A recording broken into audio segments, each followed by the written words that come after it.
On December 6, 2025, in the remote backcountry near Caneville, Utah, decomposed human remains lay scattered among parched soil and shrubs, multiple gunshot wounds to the head. The victim, a 9-year-old girl. The killer, the person she should have trusted most in this world. This is the story of Melodee Elani Buzzard and the mother who planned her death with chilling precision. Welcome back to Cold Case Desk. Before we dive into this deeply troubling case, please hit that subscribe button and turn on notifications so you never miss an episode. This investigation spans 8 states, involves more than a dozen law enforcement agencies, and reveals a pattern of deception that began long before a white Chevrolet Malibu ever left California. What you're about to hear is disturbing. It involves the death of a child. But Melodee's story deserves to be told. Her life mattered.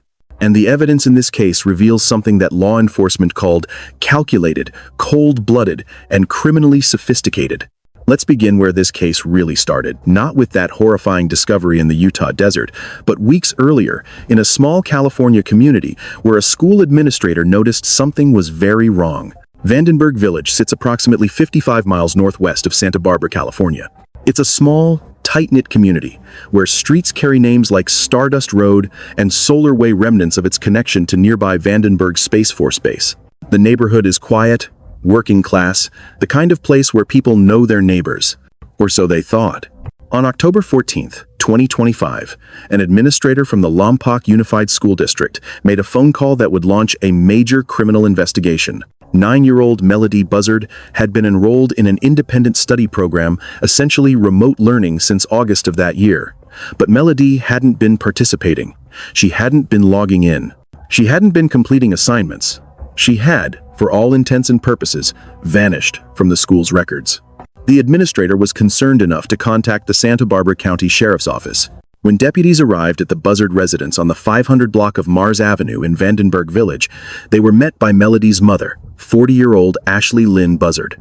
The deputies asked a simple question: "Where is your daughter?" Ashlee Buzzard provided no verifiable explanation for Melodee's whereabouts. Think about that for a moment. A school reports your child missing from their educational program. Law enforcement shows up at your door, and you have no explanation. Not she's with her grandmother. Not she's at a friend's house. Not even a lie that could be quickly checked.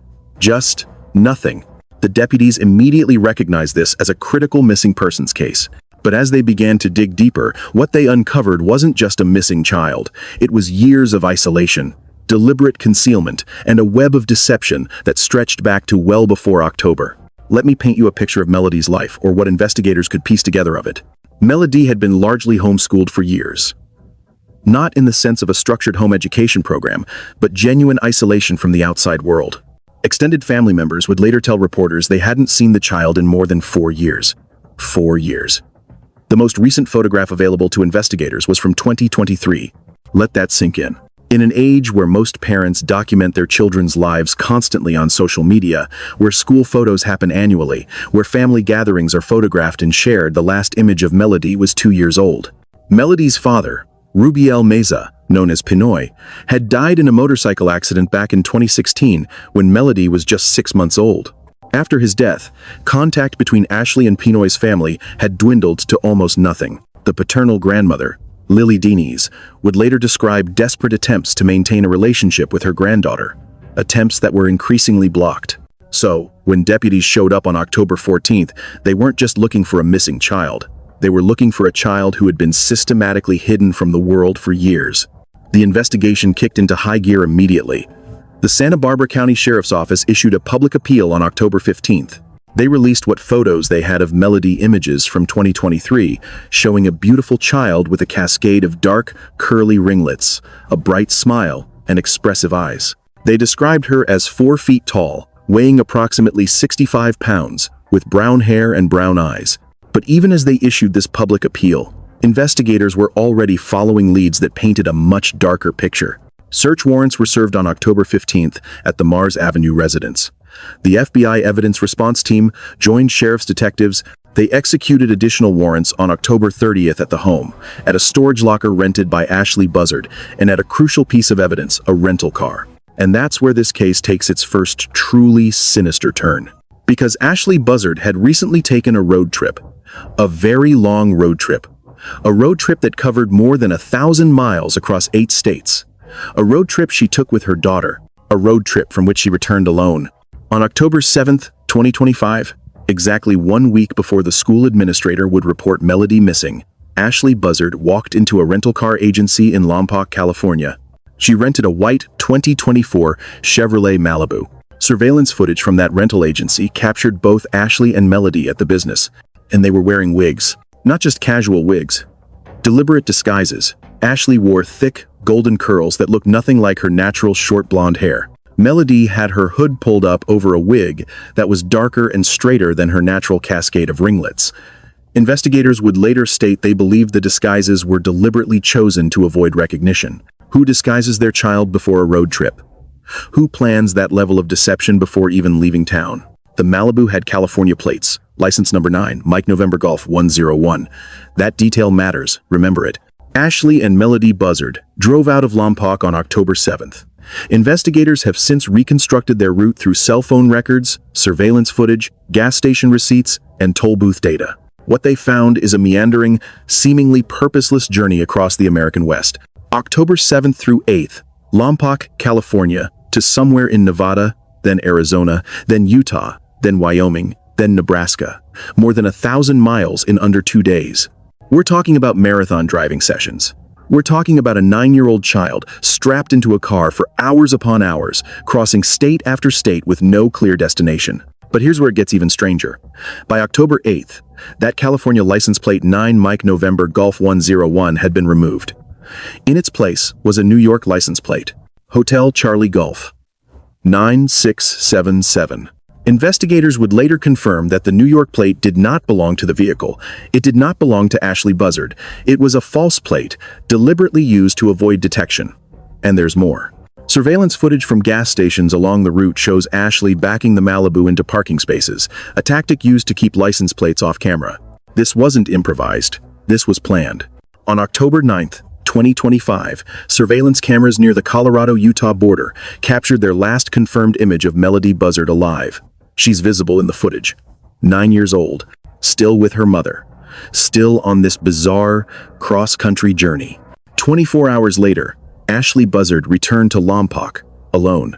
The California plates were back on the Malibu 9 Mike November Golf 101, restored to their proper place. The rental car was returned. Ashlee went back to her home on Mars Avenue, and when asked where her daughter was, nothing. No explanation. Now, you might be thinking, couldn't Melodee have run away? Couldn't she have been left with someone? Couldn't there be an innocent explanation? Let me tell you what investigators found when they executed those search warrants.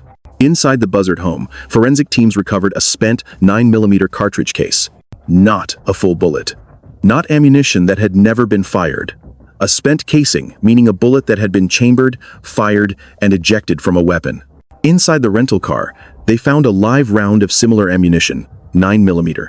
And in that remote stretch of Utah desert, where tourists would stumble across human remains 2 months later, more cartridge cases, 9mm. But we're getting ahead of ourselves. Because in October, Melodee Buzzard was still officially a missing person. The community was still hoping for her safe return. And Ashlee Buzzard was still free, still living in her home, still maintaining whatever facade she thought would protect her. The investigation was about to span multiple states and involve some of the most sophisticated forensic analysis in American law enforcement. But before we get to that breakthrough, I want you to understand something about this case that makes it particularly haunting. Melodee Buzzard had been invisible for years. Homeschooled to the point of isolation, cut off from extended family. Her most recent photo 2 years old. When she vanished completely in October, it took a school administrator noticing absent paperwork to raise the alarm. Not neighbors, not friends, not family members who saw her regularly. Because no one saw her regularly. Ashlee Buzzard had created conditions where her daughter could disappear, and the world might not notice for weeks. That level of isolation doesn't happen overnight. That's years of deliberate choices. Years of cutting ties. Years of ensuring that no one could check on Melodee's welfare. And when you combine that isolation with a cross-country road trip in disguise, with switched license plates, with a mother returning alone and offering no explanation, with forensic evidence of a fired weapon in the home, the picture that emerges is chilling. I want to take a moment here to talk about why we cover cases like this on Cold Case Desk. Some of you in the comments ask why we focus on cases involving children, why we dive into these dark corners of human behavior. The answer is simple: because these victims deserve to be remembered. Because Melodee Buzzard lived 9 years on this earth, and for most of those years, she was hidden from view. Her story matters. Her life had value. And if telling her story can help even one person recognize warning signs in their own community, if it can encourage even one person to make that call to authorities when something doesn't feel right, then it's worth the difficulty of covering it. Melodee deserved better than she got. And the least we can do is ensure she's not forgotten. If you're finding this information valuable, please take a moment to like this video and share it with others who follow true crime content. The algorithm helps these stories reach more people when you engage, and engagement means Melodee's story gets told to a wider audience. Now, let's talk about what happened next in this investigation, because the breakthrough that solved this case came from an unexpected source and involved cutting-edge forensic technology that connects crimes across the entire United States. The Santa Barbara County Sheriff's Office wasn't investigating Melodee's disappearance in a vacuum. By mid-October, they'd already made contact with FBI field offices across multiple states. Remember that road trip route? Lompoc to Nevada, to Arizona, to Utah, to Wyoming, to Nebraska, then back through Kansas, Colorado, Utah again, Arizona again, Nevada again, and home to California. That's at least 8 states where investigators needed to pull surveillance footage, interview gas station attendants, check toll records, and coordinate with local law enforcement. The FBI officially joined the investigation on October 18, 2025. Special Agent in Charge Patrick Grandy would later note that mapping Ashlee Buzzard's movements required coordination from more than a dozen agencies, including FBI field offices in 7 cities. This wasn't a local sheriff's department working alone. This was a massive, multi-jurisdictional effort. But the key breakthrough, the piece of evidence that would ultimately lead to murder charges, came from a system that most people have never heard of. It's called NIBIN, the National Integrated Ballistic Information Network. Here's how it works, and why it matters to this case. When a firearm is discharged, it leaves unique markings on the cartridge case, microscopic scratches and impressions from the firing pin, the breech face, and the ejector. These markings are like fingerprints. No 2 firearms leave identical marks. When law enforcement recovers spent casings from a crime scene, they can photograph these markings in extreme detail and upload them to NIBIN, which is managed by the Bureau of Alcohol, Tobacco, Firearms, and Explosives, the ATF. NIBIN can then compare those markings against millions of other cases in the database. If the same weapon was used in multiple crimes, NIBIN can connect them, even if those crimes occurred in different states, in different years, with no other apparent connection. Now, remember that spent 9mm casing that investigators found inside the Buzzard home during those October search warrants? That casing was submitted to NIBIN, and investigators waited. Meanwhile, another agency, the Wayne County Sheriff's Office in Utah, was maintaining regular contact with Santa Barbara investigators. Wayne County Sheriff Micah Gooley would later describe ongoing communication throughout October and November regarding the missing persons case. They knew Melodee and Ashlee had traveled through their jurisdiction. They knew from surveillance footage and toll records that the white Malibu had passed through Wayne County. They were watching, waiting, hoping for a break in the case. That break came in the worst possible way. December 6, 2025. A Friday afternoon. A couple traveling through Wayne County, Utah, decided to stop for photos. This is high desert country, the kind of landscape that draws photographers from around the world. Red rock formations tower against impossibly blue skies. The sandstone glows in shades of rust and crimson during golden hour. Capitol Reef National Park attracts thousands of visitors annually for exactly this reason. The couple pulled off State Route 24, near the 3300 block east of the highway. This is near a small community called Caneville, and when I say small, I mean tiny. Caneville has a population of somewhere around 200 people. Homes are separated by long stretches of desert. The main landmark is Capitol Reef National Park, with its massive red sandstone cliffs, fins, and domes. The area where this couple stopped is what's known as the Caneville Badlands. Vast stretches of red, rust, and purple sandstone. Popular with roadside photographers because you don't need to hike, you can pull over and walk just a short distance for stunning views. The couple walked off the highway toward the rock formations. And there, among smattered shrubs and parched soil, they found human remains. Badly decomposed, but clearly human, and clearly horrifically a child. Wayne County Sheriff's deputies responded to the scene. They immediately recognized this as a major case. The remains were female, young, and the cause of death was obvious even before forensic examination. Multiple gunshot wounds to the head. Within hours, Sheriff Gooley contacted the Santa Barbara County Sheriff's Office because he already knew about Melodee Buzzard. He already knew about the missing 9-year-old whose mother had driven through his county in October. He already knew that investigators suspected foul play. And now, he had a body. The remains were transported to the Utah State Crime Lab for processing. Evidence was collected from the scene, including those cartridge cases I mentioned earlier. 9mm casings, just like the one found in the Buzzard home in California. The crime lab worked quickly. Within 24 hours of the remains being processed, they obtained confirmation through ballistic comparison. The cartridge cases found at the Utah scene matched the spent casing from the Buzzard home in Lompoc, California. NIBIN had connected the dots. The same weapon that had been fired inside Ashlee Buzzard's home had also been fired at the location where Melodee's body was found. But ballistics aren't enough for a murder charge. You need positive identification of the victim. You need to prove that the remains in Utah are actually Melodee Buzzard and not some other tragic case. That's where DNA comes in. Forensic samples from the remains were sent to the FBI crime lab for analysis. This is painstaking work. With decomposed remains, you're often working with degraded DNA, partial samples, material that's been exposed to desert heat and scavenging animals for 2 months. The lab techs have to extract whatever genetic material they can and build a profile. Then they compare that profile to known samples. In this case, they compared it to DNA from Ashlee Buzzard, the mother. On December 22, 2025, the FBI crime lab delivered their conclusion: familial DNA match. The remains found in Caneville, Utah, were the biological child of Ashlee Lynn Buzzard. The remains were Melodee. I'm going to take a brief moment here because I think it's important to acknowledge what we're discussing. This is a real child who suffered a real death. This isn't abstract. This isn't entertainment. 9-year-old Melodee Buzzard was murdered, shot multiple times in the head, and her body was left in the desert for 2 months before anyone found her.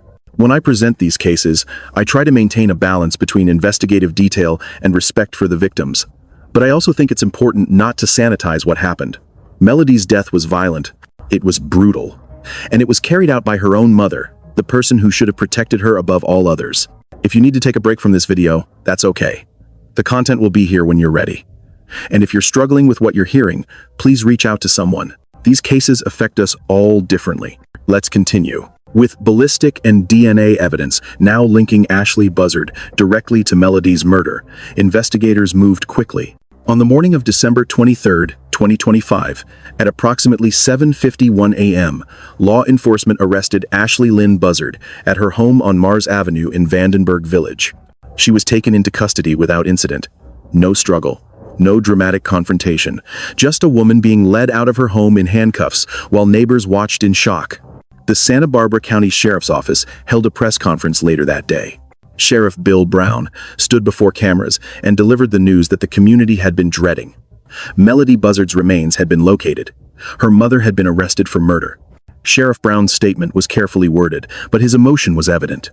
He described the case as exhibiting calculated, cold-blooded, and criminally sophisticated premeditation and heartlessness. He noted that maternal filicide, a mother killing her child, is rare and always difficult to comprehend. He also made a point that I think is crucial to understanding this case. He said, "This level of criminal activity is particularly shocking given the calculated, cold-blooded, and criminally sophisticated premeditation that went into planning it." Premeditation. Planning. This wasn't a moment of rage. This wasn't a mental health crisis that exploded into violence. This was planned. The wigs were planned. The switched license plates were planned. The 1,000-mile road trip to a remote desert location was planned. Everything about this crime speaks to advanced preparation. The question everyone wanted answered was, why? What could possibly motivate a mother to not only kill her child, but to plan it so meticulously? Sheriff Brown addressed that at the press conference. He said, "As far as an actual direct motive, we haven't established that yet." Think about that. With all the forensic evidence, all the surveillance footage, all the witness statements, investigators still couldn't pinpoint why Ashlee Buzzard decided to kill her daughter. But as we'll see in the next parts of this series, there were warning signs, there was a history, and there were people who saw Ashlee Buzzard deteriorating mentally in the months and years before Melodee's death. The rental agency surveillance footage is time-stamped. We know exactly when Ashlee Buzzard walked in. We can see her in the footage wearing those golden curls, those thick, artificial-looking wigs that don't match her natural hair. And beside her, Melodee, 9 years old, hood pulled up, wearing a wig that's darker and straighter than her natural ringlets. Let me stop here and emphasize something. This is a rental car agency in a small town. It's not a high-security facility. The surveillance isn't there to catch criminals. It's there to document transactions, to protect against insurance fraud, to record basic interactions. But that surveillance is detailed enough that investigators could identify both Ashlee and Melodee, could see the wigs, could note the deliberate disguises. Which means the disguises weren't subtle. They were obvious enough to show up on standard security cameras. Now, why would you disguise yourself and your child at a rental agency? If you're planning a legitimate road trip, a family vacation, a visit to relatives, anything normal, you don't wear wigs. You don't hide your identities. You show up, sign the paperwork, take the keys, and leave. But if you're planning something else, if you're planning to create a false trail, to make identification difficult later, to give yourself plausible deniability about where you went and what you did, then disguises make sense. The rental agreement shows a white 2024 Chevrolet Malibu, California license plate, 9 Mike November Golf, 101. A mid-size sedan. Good gas mileage. Comfortable for long distances. Completely unremarkable, exactly the kind of car that blends into traffic. Ashlee and Melodee leave the rental agency. Surveillance footage from nearby businesses shows the white Malibu heading toward Highway 101 North. Timestamp, approximately 2 p.m. on October 7th. And then they vanish from local surveillance for hours. But investigators have been able to reconstruct their route through a combination of cell phone tower pings, credit card transactions, and sporadic surveillance footage from gas stations along the way. Let me walk you through what they found. By evening on October 7th, the Malibu is in Nevada. We know this from a gas station transaction Ashlee's credit card used at a station off Interstate 15 near the California-Nevada border. The surveillance footage from that gas station shows the Malibu with California plates still attached, still clearly visible. Timestamp. Approximately 6:30 p.m. They're heading northeast. Interstate 15 cuts through Nevada, past Las Vegas, up toward Utah. It's a major trucking route. Heavy traffic. Lots of surveillance cameras. If you wanted to stay unnoticed, you'd blend in with the flow of vehicles, and a white Malibu does exactly that. By the morning of October 8th, they're in Arizona. Another gas station transaction, this time in the northwestern corner of the state. But here's where things change. The surveillance footage from this Arizona gas station shows something different. The Malibu is backed into the parking space. The camera angle only captures the front of the vehicle. No license plate visible. Backing in isn't unusual by itself. Lots of people prefer to back into spaces for easier exit. But when you combine it with what comes next, the pattern becomes clear. From Arizona, they head into Utah, and by the afternoon of October 8th, multiple surveillance cameras along Interstate 70 in Utah capture the Malibu traveling eastbound. But the license plate is no longer the California registration. It's now a New York plate. Hotel Charlie Golf, 9677. Investigators ran that New York plate. It doesn't belong to the vehicle. It doesn't belong to Ashlee Buzzard. It's not registered to anyone in her family. It's a false plate, either stolen from another vehicle or fabricated entirely. And here's the sophisticated part. Ashlee didn't just slap on a false plate and hope for the best. She alternated. Some surveillance shows the vehicle with plates visible. Some shows it backed in with plates hidden. She was actively managing her visibility, creating a confusing trail that would make it difficult to track her movements. By October 8th evening, they're in Wyoming. Cell phone tower data places Ashlee's phone in the Cheyenne area. No surveillance footage has been released from this location, but investigators confirmed through triangulation that the phone and presumably Ashlee and Melodee were in southeastern Wyoming. Then they keep going. East into Nebraska. By October 9th morning, they're in western Nebraska, and this is where the timeline becomes absolutely crucial to the murder case. October 9th, 2025. Surveillance cameras near the Colorado-Utah border capture the white Malibu. The footage is grainy. It's a highway camera, not a close-up security system, but it's clear enough. You can see two occupants in the vehicle, driver and front passenger. Investigators have confirmed that this footage shows Ashlee and Melodee Buzzard. This is the last confirmed sighting of Melodee alive. Timestamp on that footage. Approximately 2 p.m. Mountain Time. Now, Let's talk about geography. The Colorado-Utah border isn't just one point. It's a line running north-south for hundreds of miles. But investigators believe, based on cell phone data and subsequent movements, that Ashlee and Melodee were on Interstate 70 near the border, somewhere in the area where Colorado, Utah, and potentially New Mexico all come close together. From that surveillance camera, it's approximately a 3-hour drive south to Caneville, Utah, the location where Melodee's body would later be found. Interstate 70 runs east-west. To reach Caneville, you'd exit the interstate and take Highway 24 south through Capitol Reef National Park. It's a scenic route. Tourists drive it all the time, but it's also remote, long stretches between towns, limited surveillance. Exactly the kind of route where you could pull off the road, drive into the backcountry, and not be observed. Investigators believe Melodee was killed sometime in the afternoon or evening of October 9th, shortly after that final surveillance sighting. The body was found near State Route 24. Just a few miles from Capitol Reef. The location is accessible by vehicle. You can pull off the highway onto dirt roads that lead into the Caneville Badlands, but it's isolated enough that someone could spend an hour there without being seen. Let me paint you a picture of this location, because it's important to understand the setting. The Caneville Badlands are otherworldly. The sandstone formations glow red and purple in the afternoon sun. The landscape is empty, miles and miles of desert, punctuated by rock spires and dried riverbeds. During tourist season, photographers stop along State Route 24 to capture the views. But in October, as temperatures start to drop and tourist traffic thins, you can drive for an hour and see only a handful of other vehicles.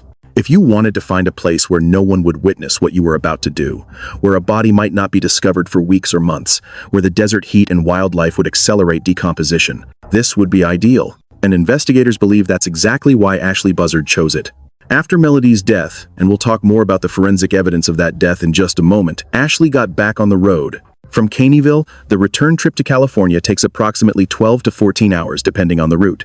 Ashlee could have driven through the night or stopped at a motel. No surveillance has been released, showing her between October 9th evening and October 10th afternoon. But on October 10th, at approximately 4 p.m. Pacific time, Ashlee Buzzard returned the white Malibu to the rental agency in Lompoc, California. And here's the detail that shows just how calculated this entire plan was. The California plates were back on the vehicle. The false New York plates were gone. The vehicle appeared exactly as it had when she rented it, minus the nearly 2,000 miles now on the odometer. The rental agency employee who processed the return would later tell investigators that Ashlee seemed tired but normal. No visible injuries, no signs of distress. She completed the paperwork, returned the keys, and left. She walked back to her home on Mars Avenue, back to the house where she'd lived with her daughter for years, back to the empty rooms where Melodee's belongings still sat untouched. And she said nothing. Now let's talk about what investigators found when they searched that rental car, because this is where the forensic case really starts to come together. The Malibu was impounded as evidence on October 15th, 2025, during the initial missing persons investigation. By that point, investigators already suspected foul play. They already knew about the disguises, the switched plates, the suspicious route, and Ashlee's refusal to explain where Melodee was. The FBI evidence response team conducted the vehicle examination. They used luminol to check for blood. They collected hair samples, fiber samples, soil samples from the wheel wells. They photographed every inch of the interior and exterior. They processed the vehicle for fingerprints. They downloaded data from the vehicle's computer system. Modern cars record extensive information about speed, location, braking, and system status. And they found that live round of 9mm ammunition. It was under the driver's seat, not in plain sight, but not hidden either, just there. A single round of ammunition rolling around under the seat of a rental car that had just been driven 2,000 miles across the American West. Why would there be ammunition in the car? If you're not carrying a weapon, if you're not planning to use a weapon, why would you have loose ammunition in your vehicle? The answer seems obvious. Because you did have a weapon. Because you did use it. And this was one round that escaped your notice, that rolled under the seat during the long drive, that you never bothered to retrieve. But remember, this was late October. Melodee's body wouldn't be found for another 6 weeks. At this point, investigators had a missing child, suspicious circumstances, and a single round of ammunition. They had the spent casing from the Buzzard home. They submitted both to NIBIN for analysis. And they waited. While forensic analysis was ongoing, investigators were doing something else equally important. They were reconstructing Ashlee Buzzard's movements minute by minute, camera by camera, across 8 states. This kind of investigation is incredibly labor-intensive. You're contacting hundreds of businesses along the route. Gas stations, convenience stores, fast food restaurants, hotels, truck stops. You're requesting surveillance footage, which means getting cooperation from owners, dealing with different recording systems, converting various formats into something analyzable. You're also contacting highway departments, toll authorities, and police departments in multiple states. Every highway camera, every toll booth, every piece of infrastructure with recording capability. The FBI coordinated this effort through field offices in 7 cities: Los Angeles, Las Vegas, Phoenix, Salt Lake City, Denver, Kansas City, and Omaha. Each office was responsible for collecting surveillance and transaction data from their region. And slowly, painstakingly, they built a timeline. What emerges from this timeline is a pattern of deliberate evasion, backing into parking spaces, timing stops to minimize surveillance exposure, driving through the night to avoid peak traffic hours when more cameras would be active, using cash at some locations and credit cards at others, creating an inconsistent financial trail. This isn't how a normal road trip looks. When families drive cross-country, they follow direct routes. They stop at regular intervals for food, bathroom breaks, and rest. They use credit cards consistently. They take photos and post on social media. They call friends and family to update them on their location. Ashlee Buzzard did none of that. No social media posts, no calls to family, no check-ins with friends. The only electronic trail she left was accidental cell phone tower connections that she couldn't avoid, occasional credit card transactions, and surveillance footage that she tried to minimize but couldn't eliminate entirely. But here's what investigators noticed as they analyzed this surveillance footage. The outbound trip and the return trip looked different. On the way out, October 7th and 8th, Ashlee was managing the surveillance carefully but not perfectly. Some cameras caught clear views of the vehicle. Some transactions were credit card, creating a financial trail. Her cell phone remained on, pinging towers regularly. But on the return trip, October 9th and 10th, the trail goes cold. Very limited surveillance, mostly cash transactions. Cell phone turned off or in airplane mode for extended periods. It's as if after October 9th, Ashlee became significantly more careful about leaving traces. Why? What changed between the outbound trip and the return? The answer? After October 9th, she was traveling alone. After October 9th, she'd already committed murder. After October 9th, she was actively fleeing a crime scene. The outbound trip was preparation. Getting Melodee to the location. Managing their visibility, but still focused on the primary mission. The return trip was escape, covering tracks, eliminating evidence, racing back to California to establish an alibi timeline. And that difference in behavior is visible in the forensic reconstruction. We need to talk about what investigators believe happened in Caneville on October 9th. I'll warn you now. This section discusses the cause of death and may be difficult to hear. Melodee Buzzard died from multiple gunshot wounds to the head. The forensic examination determined this even before positive identification was made. The skull showed clear evidence of bullet entry and exit wounds. The pattern suggested close-range fire. This wasn't accidental. This wasn't defensive. This was execution. Law enforcement recovered cartridge casings at the scene. Multiple casings, indicating multiple shots fired. 9mm caliber, matching the spent casing found in the Buzzard home and the live round found in the rental car. The location where the body was found was about 100 yards off State Route 24, accessed by a dirt path that any standard vehicle could navigate. The body was not buried. It was not concealed under debris or hidden in a cave. It was simply left on the desert floor, exposed to the elements. This raises questions about Ashlee Buzzard's mindset. Why not bury the body? Why not try to hide it more effectively? The answer may be timing and opportunity. Digging in desert hardpan requires tools and time. Creating a burial site would be difficult and would increase the time spent at the scene, which increases risk of being observed. But there may be another reason. Arrogance. The belief that by the time anyone found Melodee, if anyone found her forensic evidence, would be so degraded that identification would be impossible. The belief that the thousands of miles between Caneville and Lompoc would prevent investigators from making a connection. If that was Ashlee's calculation, she was wrong. But it took 2 months of investigation, multi-agency coordination, and cutting-edge forensic science to prove her wrong. I want to take a moment to talk about how rare this kind of successful prosecution is when a body is found in a remote location far from where the victim lived. In most cases, where someone is killed in one jurisdiction and their body is left in another, investigators face enormous challenges. Jurisdiction questions. Which state prosecutes? Evidence collection. If the murder weapon isn't recovered, how do you prove who killed the victim? Identification. If the body is badly decomposed, how do you even confirm who it is? The Melodee Buzzard case overcame all these obstacles because of three things: technology, coordination, and the killer's mistakes. Technology. NIBIN allowed ballistic comparison across state lines. GPS data from cell towers tracked movement. Surveillance networks across 8 states provided a visual trail. DNA analysis confirmed identity, even from decomposed remains. Coordination. More than a dozen agencies worked together, sharing information, combining resources, treating this as a priority case. The FBI assigned multiple field offices. Local sheriffs maintained communication. District attorneys in multiple jurisdictions coordinated prosecution strategy. And the killer's mistakes. Ashlee Buzzard left that spent casing in her home. She rented a traceable vehicle. She used her own credit cards. She kept her cell phone on. She wore disguises that actually called more attention to herself. She chose a location that, while remote, was still accessible and still visited by tourists. If she'd been more careful, if she'd used an untraceable vehicle, paid cash everywhere, left the cell phone at home, buried the body in true wilderness, this case might never have been solved. But she didn't. And because she didn't, investigators built an overwhelming forensic case.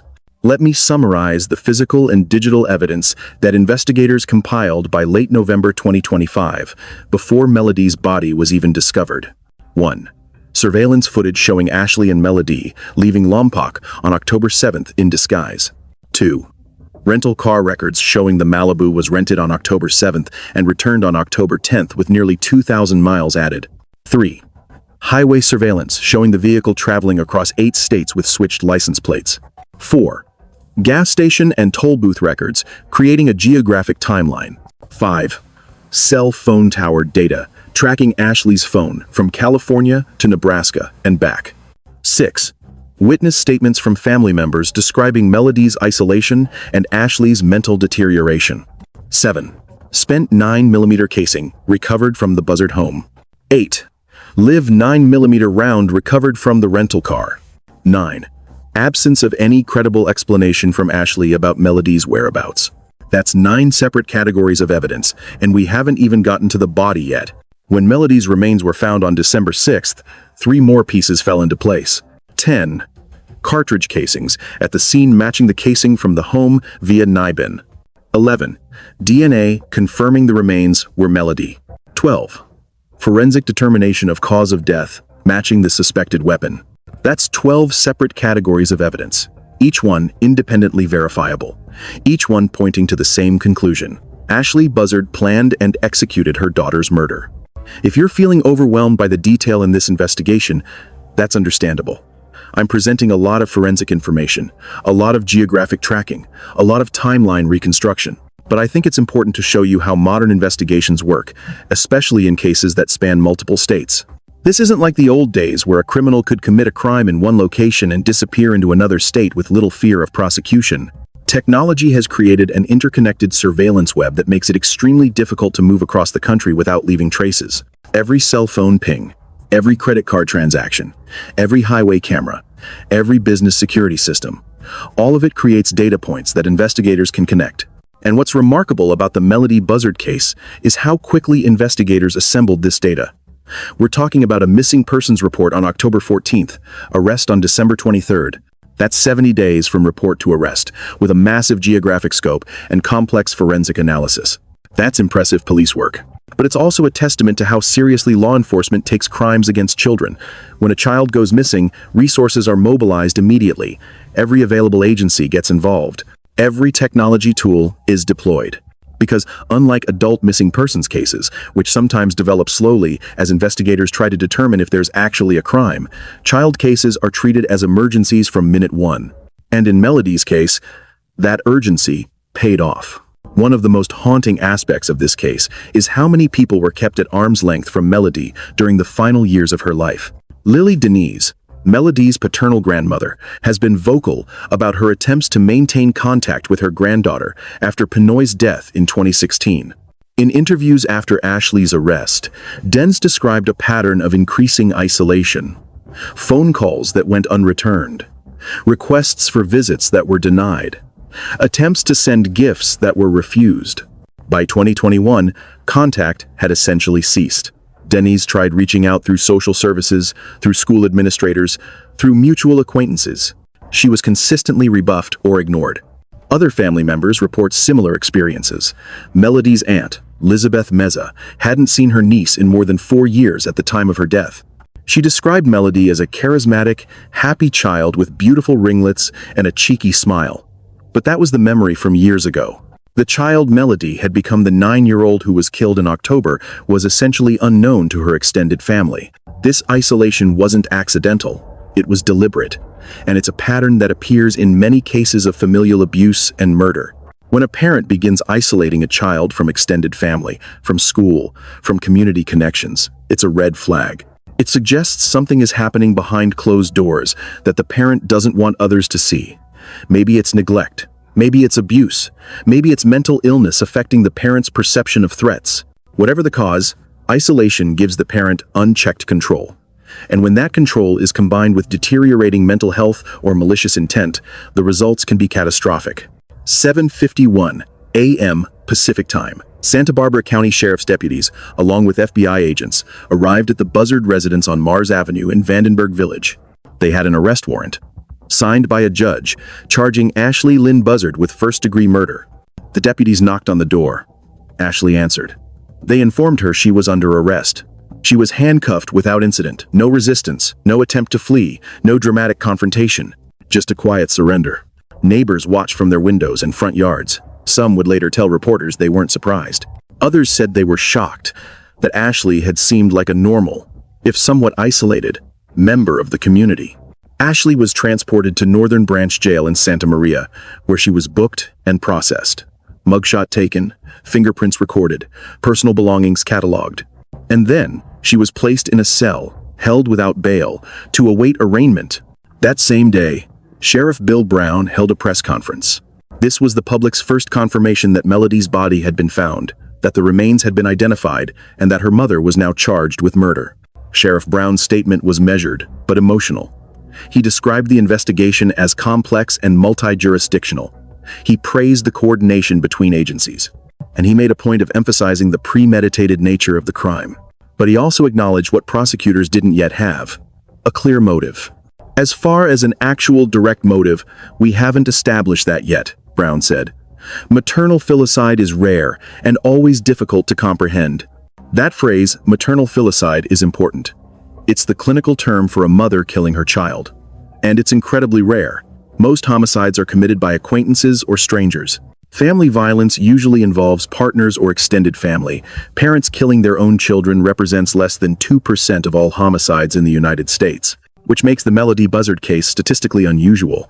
But as we'll see, the circumstances align with what we know about the small subset of parents who do kill their children. On December 24th, 2025, Christmas Eve, the Santa Barbara County District Attorney's Office filed a formal criminal complaint. Let me read you the exact charges, because the language matters. Count 1, murder in violation of California Penal Code, Section 187, Subdivision A, first-degree murder. That's the base charge. But it's the special allegations that make this case potentially life without parole. Special Allegation 1, that the defendant personally and intentionally discharged a firearm, specifically a 9mm handgun, which proximately caused great bodily injury and death to the victim. This is about the weapon. Prosecutors are alleging that Ashlee didn't just cause Melodee's death, she personally fired the gun, she intended to fire it, and the gunshot wounds directly caused death. This eliminates any argument about accident or unintentional discharge. Special Allegation 2, that the murder was committed by means of lying in wait. This is crucial. Lying in wait is a specific legal term. It means the killer concealed their intent, waited for an opportune moment, and then struck without warning. It demonstrates premeditation and planning. It shows that the victim was ambushed. In Melodee's case, prosecutors are arguing that Ashlee took her daughter on a 1,000-mile road trip, gained her trust or compliance, brought her to a remote location, and then killed her. That's lying in wait. Special Allegation 3. That the victim was particularly vulnerable. Melodee was 9 years old. She was completely dependent on her mother for food, shelter, safety, and care. She had no ability to defend herself against an adult with a firearm. She was, by any legal or practical standard, particularly vulnerable. Special Allegation 4. That the defendant took advantage of a position of trust or confidence. Ashlee wasn't a stranger. She wasn't an acquaintance. She was Melodee's mother, the person with the ultimate position of trust in a child's life.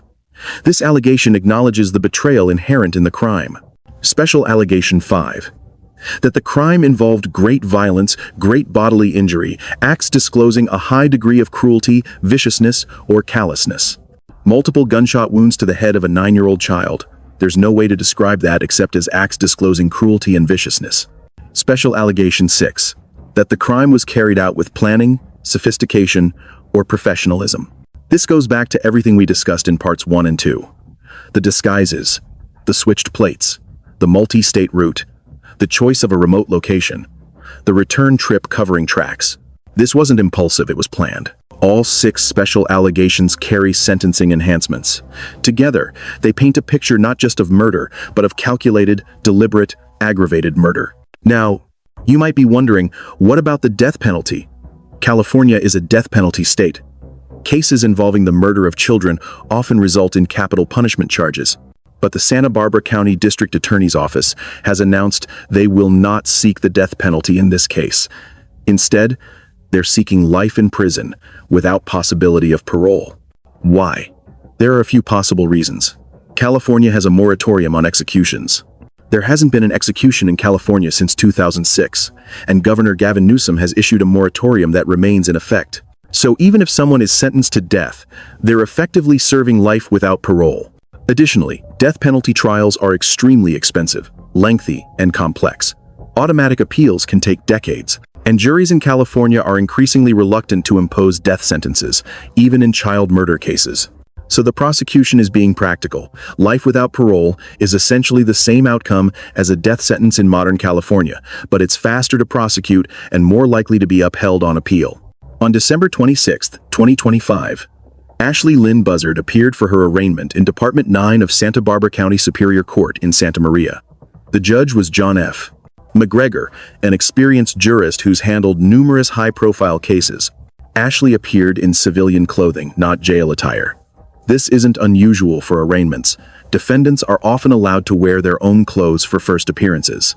Her natural short blonde hair was clearly visible, starkly different from the golden wig curls visible in surveillance footage from the rental agency. Family members of Melodee attended, wearing pink ribbons in her memory. The courtroom was packed with media, with community members, with people who'd followed the case since October. The charges were read aloud. Ashlee stood silently as the judge went through each count, each special allegation, each potential penalty. And then came the moment everyone was waiting for, the plea. How do you plead to count 1, murder in the first degree? Not guilty. How do you respond to special allegation 1? I deny it. Down the list. Not guilty. Deny. Not guilty. Deny. 6 times, Ashlee Buzzard denied responsibility for her daughter's death. The courtroom audibly reacted. A gasp. A murmur. Because even though not guilty pleas are standard, even expected at arraignments, there's something particularly striking about a mother denying that she killed her child when the forensic evidence seems overwhelming. But that's her constitutional right. In America, you're innocent until proven guilty. The burden of proof rests entirely on the prosecution. Ashlee doesn't have to prove she didn't kill Melodee. The state has to prove she did. And her defense attorney, Adrian Galvan, is already working on that strategy. Adrian Galvan is the chief trial deputy of the Santa Barbara County Public Defender's Office. He's experienced, skilled, and now facing one of the most challenging cases of his career. At the arraignment, Galvan made an interesting move. He requested and received a temporary protective order, restricting what law enforcement can say publicly about the case.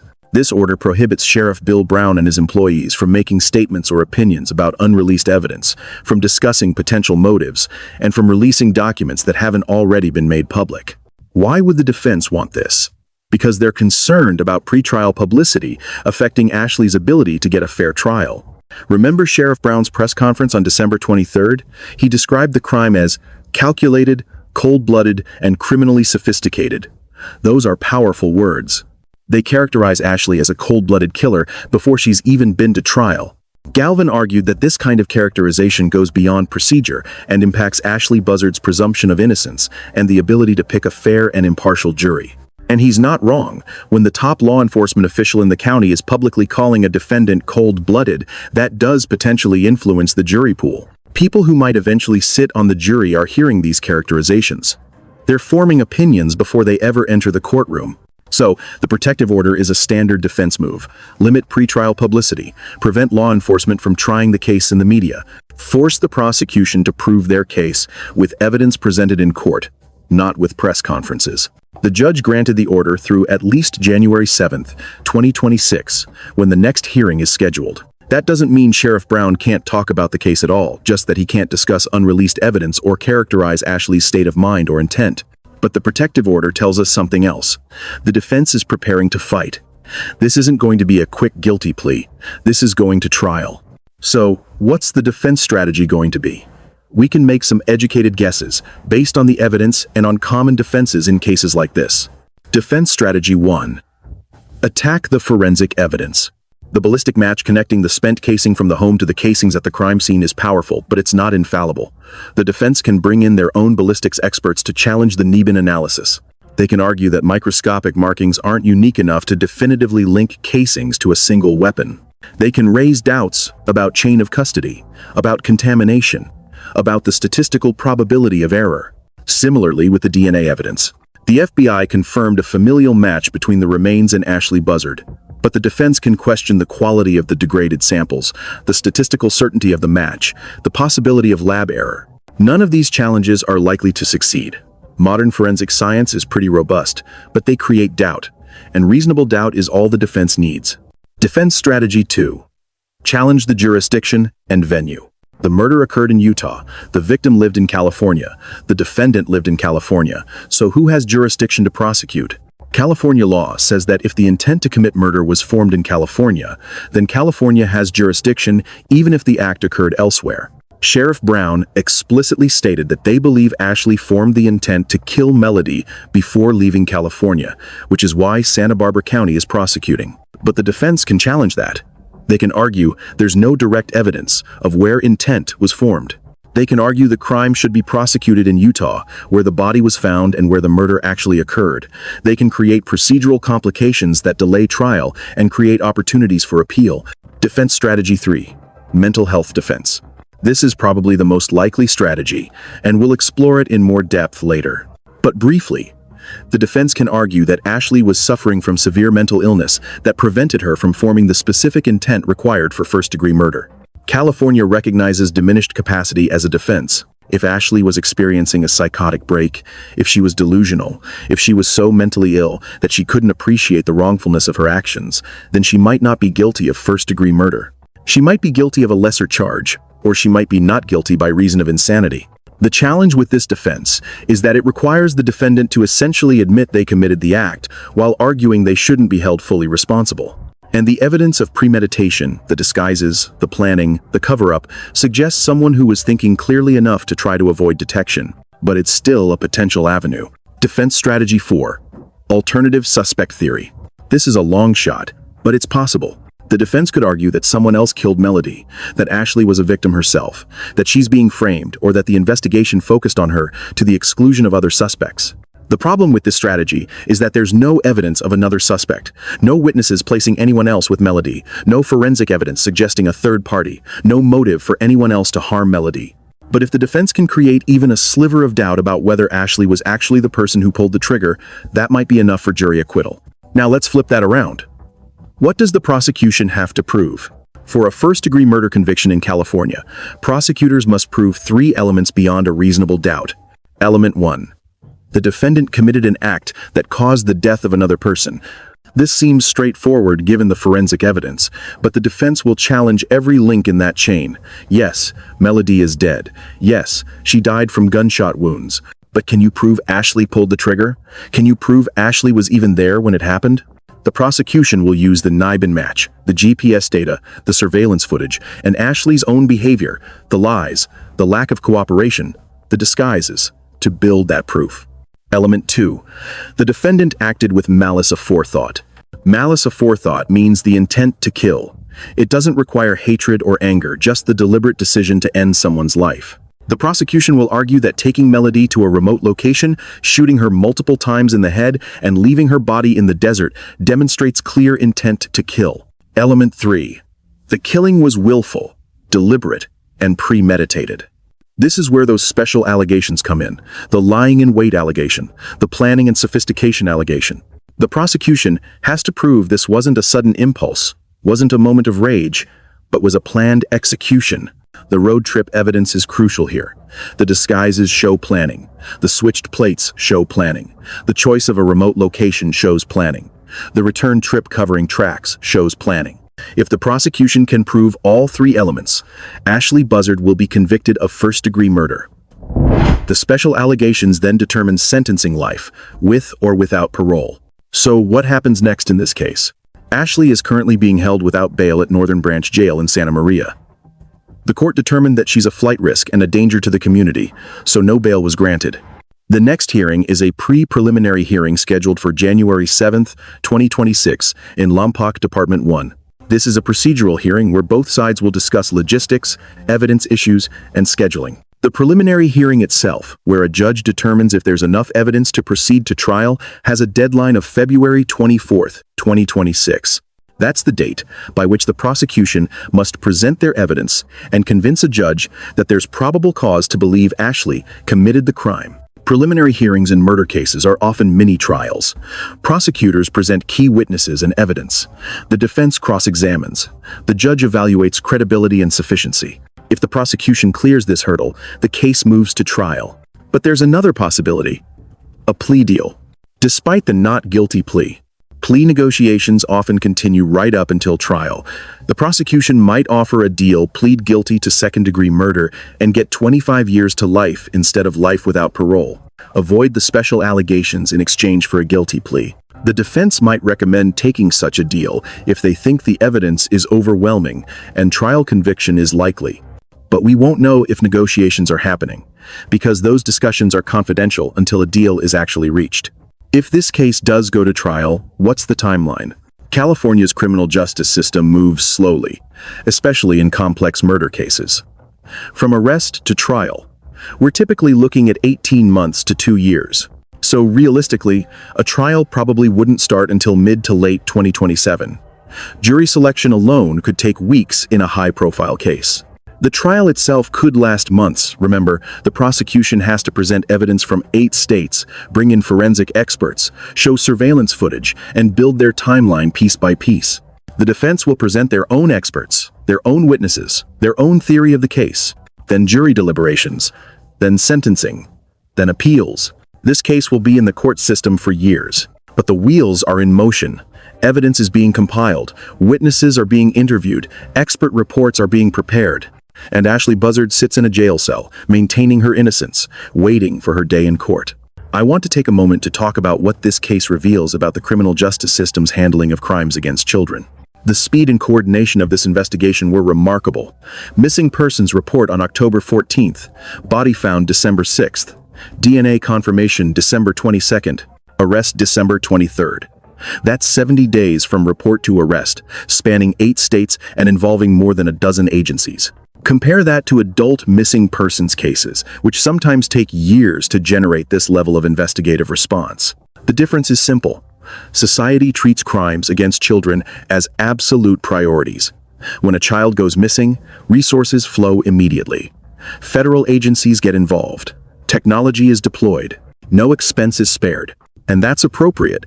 Children are uniquely vulnerable. They can't protect themselves. They depend entirely on adults for safety. But it also reveals something uncomfortable. Not all victims get this level of attention. Adult victims, especially marginalized adults, sometimes vanish without generating this kind of investigative urgency. The Melodee Buzzard case is, in some ways, the criminal justice system working exactly as it should. But it's also a reminder that this level of response should be standard for all victims, not just children. One of the challenges in this case is going to be preserving evidence over what could be years of court proceedings.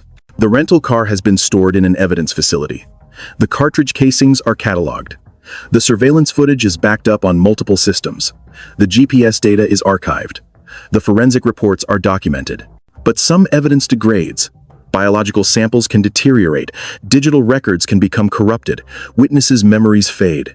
Both sides have an interest in moving relatively quickly, the prosecution to capitalize on fresh evidence, the defense to avoid giving prosecutors more time to strengthen their case. But both sides also have an interest in thoroughness. The prosecution doesn't want to rush to trial and miss a crucial piece of evidence. The defense needs time to review everything and build their strategy. So there's a tension between speed and thoroughness that will play out over the next year. If Ashlee Buzzard is convicted as charged first-degree murder with special circumstances, what does that actually mean? Life without possibility of parole means exactly what it sounds like. No parole hearings, no chance of early release, no possibility of clemency, except through extraordinary circumstances like proof of innocence or executive pardon. Ashlee is 40 years old. Life without parole means she would die in prison. She would spend the next 40, 50, potentially 60 years behind bars. In California, female inmates convicted of murdering children are typically housed in protective custody, separated from the general prison population, because other inmates often target those convicted of crimes against children. So we're talking about decades of solitary confinement or limited contact with other inmates, minimal privileges, restricted movement, the most severe punishment the state can impose, short of execution. Is that justice for Melodee? That's a question each person has to answer for themselves. Some would argue that execution would be more just. Others would argue that life in prison, with decades to contemplate what she did, is actually a harsher punishment. Still others would focus on the message it sends that society will impose maximum penalties on those who betray the ultimate position of trust. But those are philosophical questions. The legal reality is that if Ashlee is convicted, she will never be free again. Ashlee Lynn Buzzard was born in the 1980s in California. Her childhood was marked by domestic violence and instability. In 1995, when Ashlee was 9 years old, the same age Melodee would be when she died, the Santa Maria Times published an article about homelessness in the area. The article featured Ashlee and her mother, Lori Miranda, who were living in hotels and staying with relatives to escape Ashlee's father. The article described him as physically, verbally, and mentally abusive. Mother and daughter were essentially hiding, moving from location to location to avoid being found. Let me read you a quote from that article. Lori Miranda said, "We can't stay in one place too long. He always finds us." Think about that. A 9-year-old girl living in constant fear, never feeling safe, moving every few days, watching her mother be terrified of her father. That kind of childhood trauma doesn't just disappear. It shapes how you see the world. It affects your ability to trust. It influences your mental health for the rest of your life. Now, I'm not saying that childhood trauma automatically leads to someone becoming a killer. Millions of people experience traumatic childhoods and never harm anyone. But trauma is a risk factor. It creates vulnerabilities. And when combined with other factors, mental illness, social isolation, lack of support systems, it can contribute to catastrophic outcomes. We don't have extensive information about Ashlee's teen and young adult years. What we know is that by her mid-20s, she was in a relationship with Rubiel Meza, known as Pinoy. Pinoy was, by all accounts, a devoted father. When Melodee was born in 2015 or 2016, he was actively involved in her care. Family members describe him as loving, present, committed to his daughter. But in 2016, when Melodee was approximately 6 months old, Pinoy was killed in a motorcycle accident. Ashlee was suddenly a single mother. The father of her child was gone. Whatever support system they'd built together was shattered. And this is where the isolation begins. After Pinoy's death, Ashlee maintained some contact with his family, the Denny's and Meza families, who would later become desperate to see Melodee. But over the years, that contact dwindled. Lily Dines, Pinoy's mother and Melodee's paternal grandmother, described increasing difficulty in maintaining a relationship with her granddaughter. Phone calls went unreturned. Requests for visits were denied. Attempts to send gifts were blocked.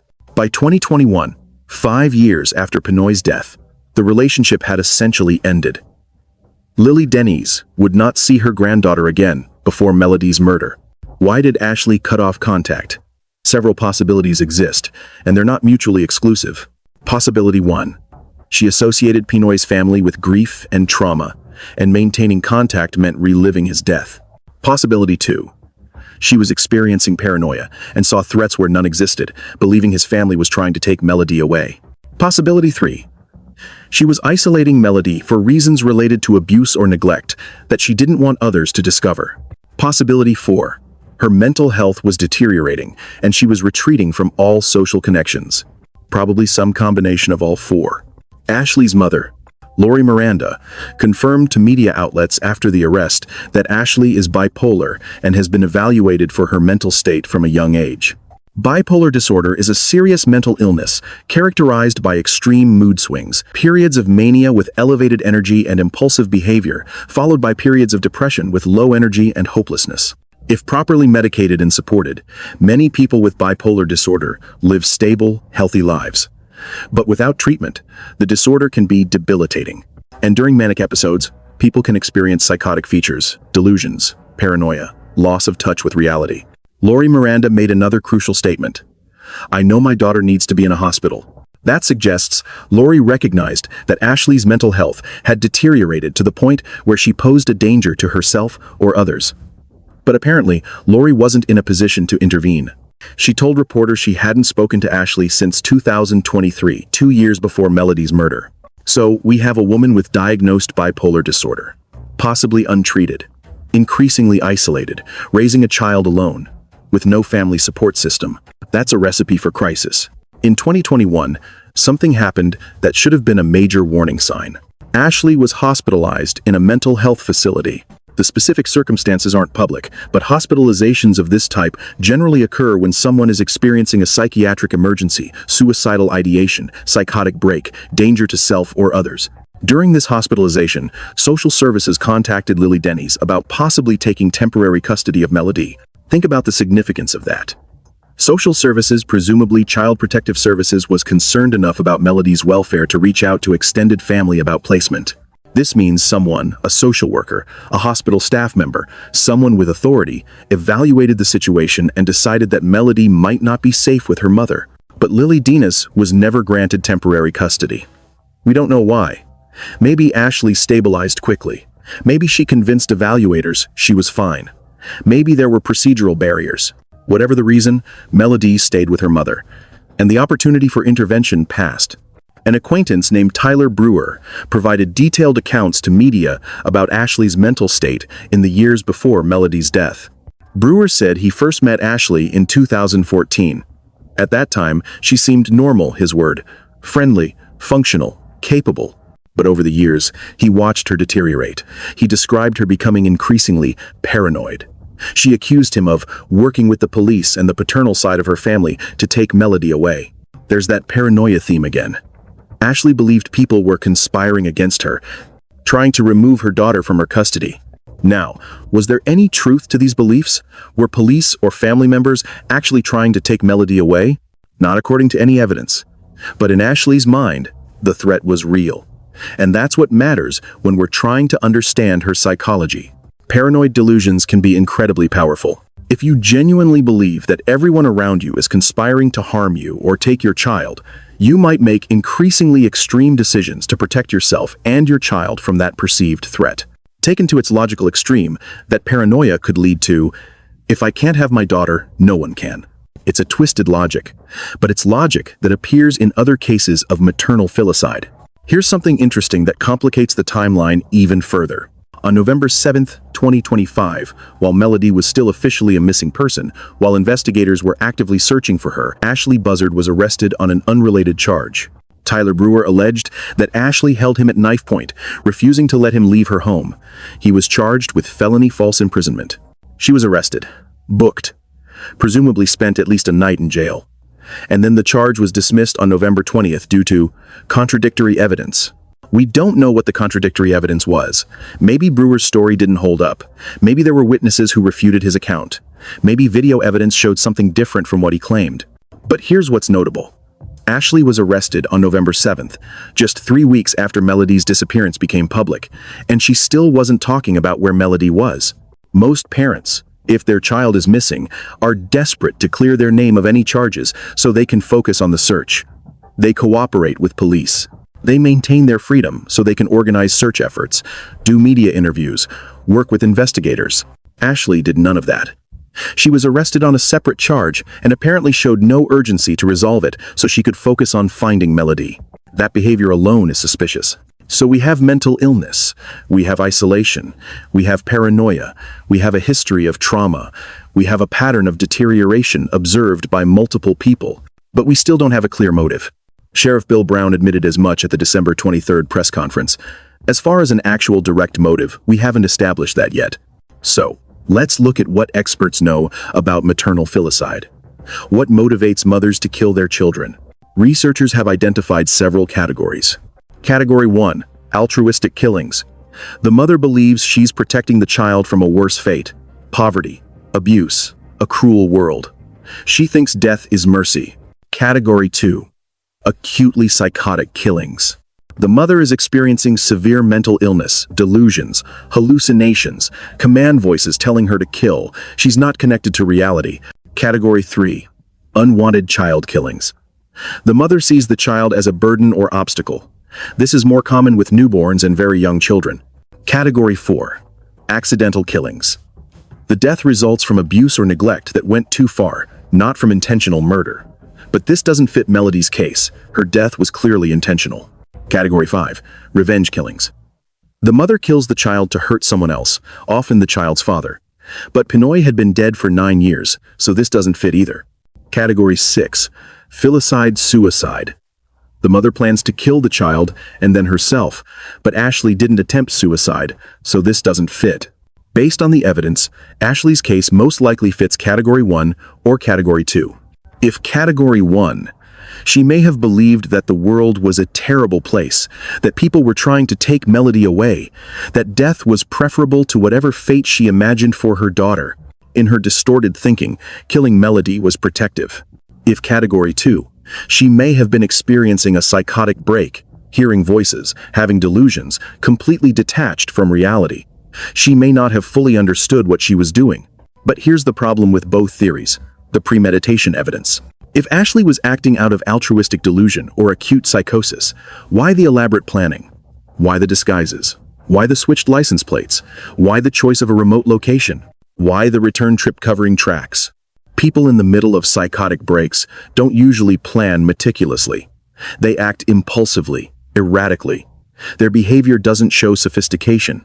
So, we're left with a puzzle. Either Ashlee was psychotic enough to kill her daughter but functional enough to plan it carefully, or she wasn't psychotic at all and the motive was something else entirely, something we haven't yet identified. Let's talk about Melodee's education, because it's part of the broader picture of isolation and control. Melodee had been largely homeschooled for years, not in a structured program with regular assessments and social activities, but genuinely isolated education at home. In August 2025, just 2 months before her death, Ashlee enrolled Melodee in an independent study program through Lompoc Unified School District. Independent study is essentially remote learning, with periodic check-ins and assignments submitted online. But Melodee never participated. She never logged in. She never completed assignments. From the school's perspective, she disappeared immediately after enrollment. Why enroll her at all if Ashlee was planning to kill her 2 months later? Several possibilities. Possibility 1. Enrolling Melodee was a way to create a paper trail showing Melodee was alive and well as of August, making the October disappearance less immediately suspicious. Possibility 2. Ashlee hadn't yet decided to kill Melodee in August. The decision came later, and by then, she'd already enrolled her. Possibility 3. Someone social services, a family member, a court pressured Ashlee to enroll Melodee in some form of education. An independent study was the compromise that allowed continued isolation. We don't know which is true. But the pattern is clear. Melodee was kept away from people, away from teachers, away from classmates, away from mandatory reporters who might notice signs of abuse or neglect. After Melodee's disappearance became public in mid-October, the Vandenberg Village community responded with vigils, searches, and social media campaigns. Lily Denise organized the first vigil on October 24th outside the Mars Avenue home. Neighbors placed signs reading, "Where is Melodee?" on their lawns. Facebook groups dedicated to finding Melodee accumulated hundreds of members within hours. But here's what's striking. Almost no one in the community actually knew Melodee. She'd been so isolated that neighbors couldn't provide descriptions beyond the 2-year-old photos. Teachers couldn't share memories because she'd never attended school. Friends didn't come forward because she had no friends. One neighbor, Shavana Thomas, told reporters after the arrest, "I walk through this neighborhood a lot of times knowing that a little girl been missing that I've been saying hi to. I was speaking to her, Ashlee, like, hey, where's Melodee at?" She did cover her face. Think about that. A neighbor encountered Ashlee after Melodee's disappearance and asked about her daughter. And Ashlee covered her face. Not she's with family, not she ran away and we're looking for her, just covering her face and avoiding the question. That's guilt. That's someone who knows they've done something terrible and can't maintain the pretense. This case represents multiple system failures. Failure 1.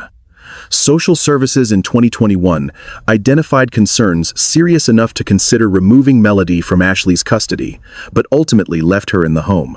Failure 2. Whatever mental health treatment Ashlee received after her hospitalization was either inadequate or she didn't comply with it. Failure 3. The educational system didn't have mechanisms in place to immediately flag when a newly enrolled independent study student never participates. Failure 4. Extended family members were systematically blocked from accessing Melodee, and there was no legal mechanism for them to challenge that. Now, to be fair, these systems operate under significant constraints. Social services can't remove children without clear evidence of abuse or neglect. Mental health treatment requires patient cooperation. Schools can't force attendance on independent study students beyond a certain point. Family members have no automatic right to access a child if the parent objects. But those constraints meant that warning signs were visible and nobody could act on them. Multiple people knew Ashlee was struggling. Multiple people knew Melodee was isolated, and nobody could intervene effectively. Maternal filicide, while rare, isn't unprecedented. Let me give you a few examples to provide context. Susan Smith. In 1994, Susan Smith drowned her 2 young sons in a lake in South Carolina. She initially claimed a carjacker had taken them. The motive appeared to be romantic. Her boyfriend didn't want children. Smith is serving life in prison. Andrea Yates. In 2001, Andrea Yates drowned her 5 children in a bathtub in Texas. She was severely mentally ill, suffering from postpartum psychosis, and believing she needed to kill her children to save them from Satan. She was found not guilty by reason of insanity and is hospitalized in a mental health facility. Casey Anthony. In 2008, Kaylee Anthony disappeared and was later found deceased. Her mother, Casey, was charged with murder but acquitted. The case remains controversial. Lori Vallow. In 2019, Lori Vallow killed her 2 children as part of extreme religious delusions. She believed they were zombies, and killing them was necessary. She was convicted and sentenced to life in prison. What do these cases have in common? In each one, the mother isolated her child or children before the killing. In each one, mental health issues or distorted thinking played a role. And in each one, people around the mother had noticed something was wrong, but were unable to intervene. The Ashlee Buzzard case fits this pattern. Isolation, mental health deterioration, lack of effective intervention. From October 14th, when deputies first asked Ashlee where Melodee was, through December 23rd when she was arrested, Ashlee remained completely uncooperative. She didn't claim Melodee had run away. She didn't claim Melodee had been kidnapped. She didn't provide any story at all. She just remained silent. Even after arrest, Sheriff Gully noted there was absolutely no change in her attitude or demeanor. She didn't confess. She didn't break down. She didn't express remorse. That level of emotional flatness is consistent with either severe mental illness, profound depression or dissociation, or psychopathy, lack of empathy or remorse. We don't have enough information to diagnose Ashlee, but her behavior throughout this case has been strikingly cold, methodical, calculated.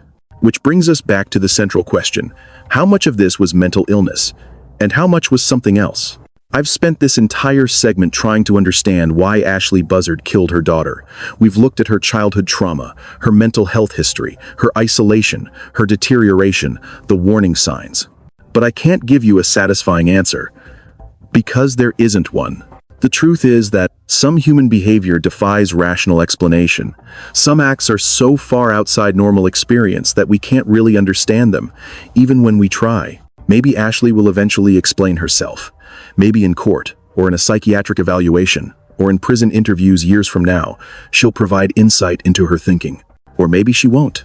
Maybe this will remain a mystery, a mother who planned and executed her daughter's murder for reasons that made sense only in her own mind.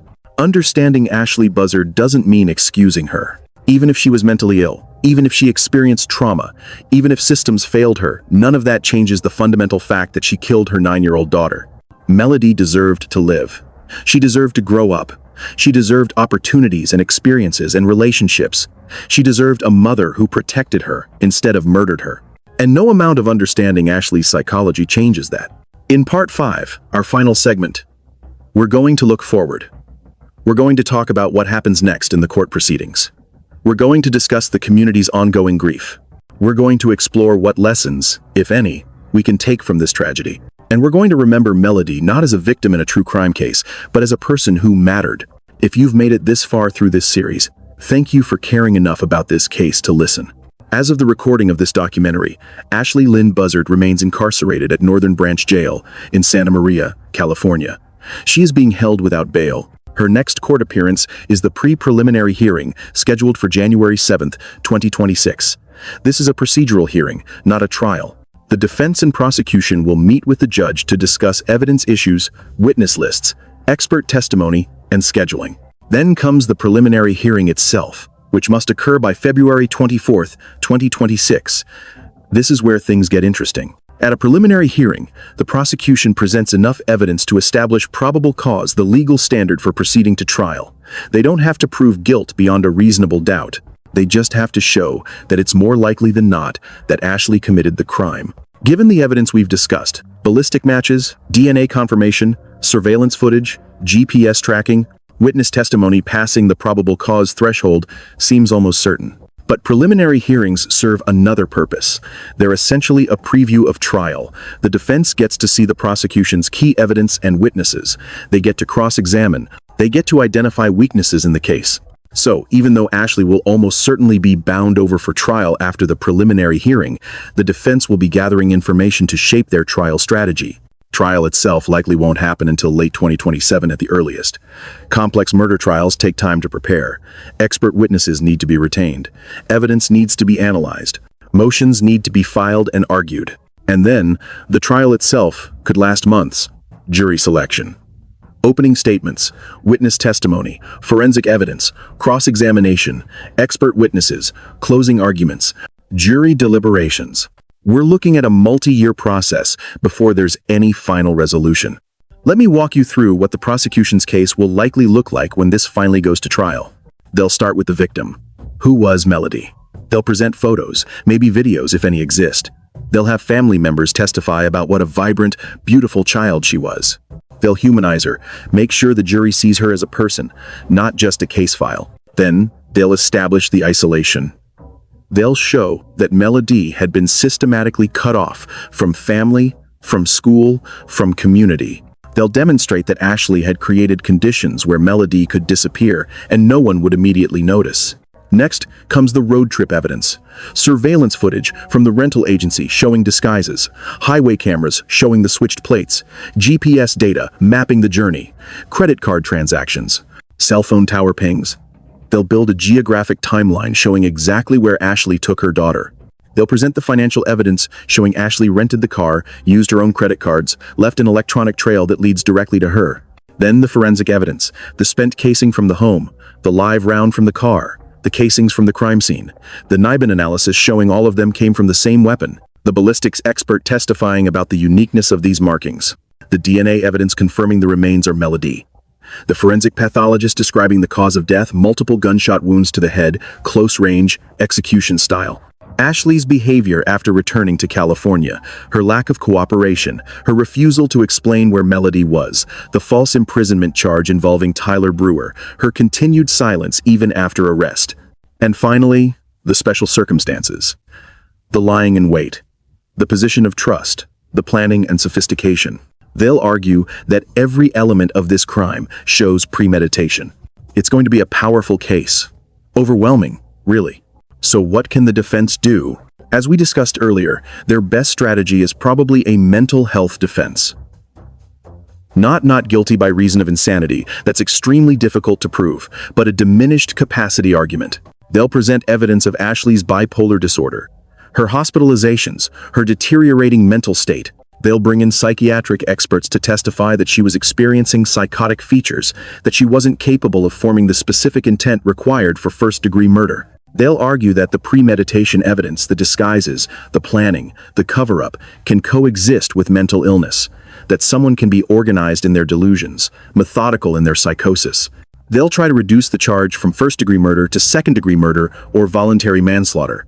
The difference in sentencing is significant. First degree with special circumstances means life without parole. Second degree means 25 years to life with parole possibility. Manslaughter means even less. They'll attack the prosecution's witnesses. They'll challenge the forensic evidence. They'll create doubt wherever possible. But frankly, it's an uphill battle. The evidence is strong. The crime is heinous. And juries are generally unsympathetic to parents who kill children, even when mental illness is a factor. Let's game out the possible outcomes as this case moves forward. Outcome 1. Ashlee pleads guilty in exchange for a sentence reduction. Before trial, the prosecution might offer a deal. Plead guilty to second-degree murder. Drop the special circumstances. Accept 25 years to life. Avoid the time and expense of trial. Give the family closure without forcing them to sit through months of painful testimony. Ashlee is 40 years old. 25 years to life means she'd be 65 at her first parole hearing. Still likely to die in prison, but with a small possibility of eventual release. Would she take that deal? We don't know. But many defendants facing overwhelming evidence do plead guilty to avoid harsher sentences. Outcome 2. Trial. Conviction of first-degree murder with special circumstances. This is the most likely outcome if the case goes to trial. The evidence supports first-degree murder. The special circumstances are well documented. A jury will almost certainly convict. Result: life without parole. Ashlee dies in prison. Outcome 3. Trial, conviction of lesser charge. Maybe the defense's mental health argument resonates. Maybe the jury agrees Ashlee was mentally ill but still responsible. Maybe they convict of second-degree murder instead of first. Result: 25 years to life. Possibility of parole, decades from now. Outcome 4. Not guilty by reason of insanity. This is unlikely, but possible. If the defense can convince a jury that Ashlee was so mentally ill that she didn't know right from wrong, she could be committed to a psychiatric hospital instead of prison. Result: indefinite hospitalization in a secure psychiatric facility. Release only if she's ever deemed no longer a danger to herself or others. Outcome 5. Mistrial or acquittal. Extremely unlikely given the evidence, but anything can happen in trial. A mistrial could result from jury deadlock. An acquittal could result from the jury rejecting the prosecution's case. Result: Ashlee walks free. But given the public nature of this case and the overwhelming evidence, this outcome would be shocking and would likely result in civil liability. My prediction? Ashlee either pleads guilty to second-degree murder or she's convicted at trial of first-degree murder with special circumstances. Either way, she spends the rest of her life behind bars. While the legal proceedings play out, Melodee's family continues to grieve. Lily Dennis, Melodee's paternal grandmother, has been outspoken about her pain. She told reporters, "She's over there with her dad now," referring to Melodee being reunited in death with Pinoy. That's the kind of statement that comes from someone trying desperately to find meaning in senseless loss. The idea that Melodee is with her father, that she's no longer suffering, that there's some spiritual reunion, it's all people have to hold on to when reality is unbearable. Elizabeth Meza, Melodee's aunt, remembered her niece as having a sweet personality, just so charismatic and happy, with a cascade of ringlet curls and a cheeky smile. But these are memories from 4 years ago. The family didn't know 9-year-old Melodee. They didn't get to watch her grow. They were shut out, and now they're left with grief and guilt. Guilt is a common reaction for family members in cases like this. Why didn't I try harder to see her? Why didn't I push past Ashlee's objections? Why didn't I call social services? Why didn't I do more? The answer is that they couldn't have done more without legal authority, and obtaining legal authority to intervene in a parent-child relationship is incredibly difficult, absent clear evidence of abuse. But that knowledge doesn't ease the guilt. Vandenberg Village is a small community. Everyone is affected by this tragedy, even people who never met Melodee. After Ashlee's arrest, neighbors transformed the Mars Avenue property into an impromptu memorial. Flowers, candles, stuffed animals, handwritten notes, all placed in front of the house where Melodee once lived. People need these rituals. They need to express grief publicly, to share in collective mourning, to feel like they're doing something, even if it's just placing a teddy bear on a lawn. Facebook groups that initially formed to search for Melodee have transformed into memorial pages. Justice for Melodee, for the love of Melodee. People sharing memories they don't actually have, posting photos they found online, expressing anger at Ashlee and heartbreak for Melodee. This is how communities process trauma. Through shared grief, through collective remembrance, through promises to never forget, and importantly, through determination to prevent this from happening again. I want to use this final section to talk about warning signs, because while we can't save Melodee, maybe we can save future Melodees. If you know a parent who is exhibiting these behaviors, please consider reaching out to Child Protective Services. Warning Sign 1. Extreme isolation of a child. Homeschooling isn't inherently concerning. Millions of children are successfully homeschooled. But isolation from all outside contact, no family visits, no social activities, no interactions with other children, that's concerning. Warning Sign 2. Refusal to allow extended family access to a child. Parents have the right to limit contact, but completely cutting off grandparents, aunts, uncles, especially family members who've been involved in the child's life, suggests something is being hidden. Warning Sign 3. Deteriorating mental health in a parent, especially untreated mental illness. If someone you know is clearly struggling, showing signs of paranoia or delusion, and has sole responsibility for a child, that child may be at risk. Warning Sign 4. A parent who frequently moves or changes routines to avoid scrutiny. Moving frequently, switching schools, changing doctors, avoiding community involvement, these can be signs that a parent is trying to evade oversight. Warning Sign 5. A child who seems overly controlled, fearful, or unable to interact normally with others. This one's harder to spot if the child is isolated, but any opportunity to observe the child should be taken seriously. Warning Sign 6. A parent who refuses to explain a child's absence. If you know a child and suddenly they're gone and the parent won't explain where or why, that's a massive red flag. Now, reporting these concerns doesn't guarantee intervention. Child Protective Services is overwhelmed, understaffed, and operates under legal constraints. They can't remove children without evidence of abuse or imminent danger. But reports create a record. Multiple reports from different sources establish a pattern, and sometimes that's enough to trigger an investigation that saves a life. Beyond individual awareness, this case highlights systemic issues that need addressing. Issue 1. The gap between recognizing mental health crisis and providing adequate intervention. Ashlee was hospitalized in 2021. Social services was concerned enough to contact family about placement, but Melodee stayed in the home, and we don't know what follow-up occurred. We need better systems for monitoring high-risk families after psychiatric hospitalization, mandatory check-ins, home visits, assessments of child welfare, not as punishment, but as support. Issue 2.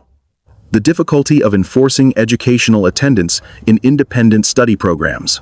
Melodee was enrolled in August and disappeared in October, and no one noticed she wasn't participating until after she was missing. Independent study programs need better tracking mechanisms. Issue 3. The lack of legal standing for concerned family members. Lily Denny's wanted to see her granddaughter. She was shut out. And she had no legal recourse unless she could prove abuse, which she couldn't, because she had no access to prove anything. Grandparents' rights laws vary by state, but they're generally weak. We need stronger mechanisms for concerned family members to petition for visitation or welfare checks when a child is isolated. Issue 4. The siloing of information between agencies. Law enforcement, social services, schools, mental health providers, they all often work in separate systems without sharing information. A child might be known to multiple agencies for different concerns, but no one agency has the complete picture. We need better information sharing within privacy constraints so that patterns become visible. As we close out this documentary, I want to bring us back to the person at the center of this tragedy. Melodee Elani Buzzard. She was 9 years old.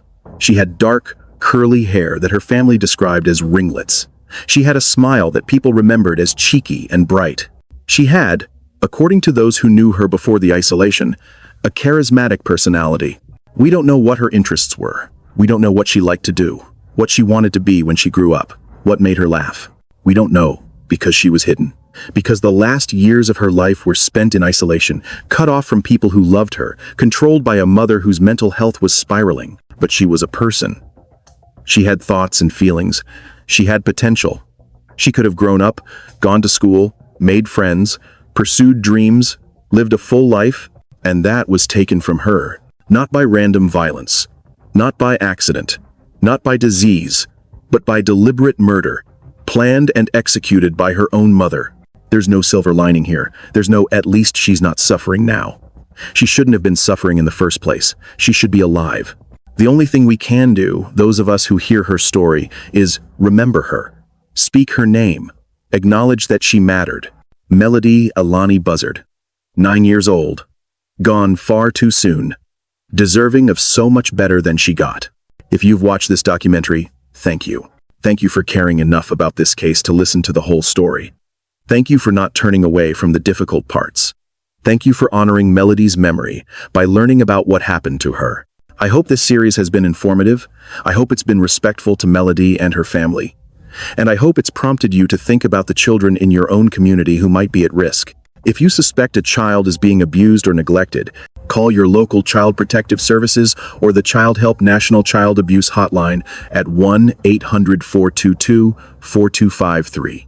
That number is available 24 hours a day, 7 days a week. You might save a life. Please subscribe to Cold Case Desk for more in-depth true crime documentaries. Hit that like button to help this video reach more people. Share it with others who follow true crime content. And leave a comment below. Let me know your thoughts on this case, what you want to see covered next. As for the Melodee Buzzard case, we'll continue following it as it moves through the court system. When there are significant developments, the preliminary hearing, trial date, verdict will update you. Until then, remember Melodee and protect the children in your life. This has been Cold Case Desk.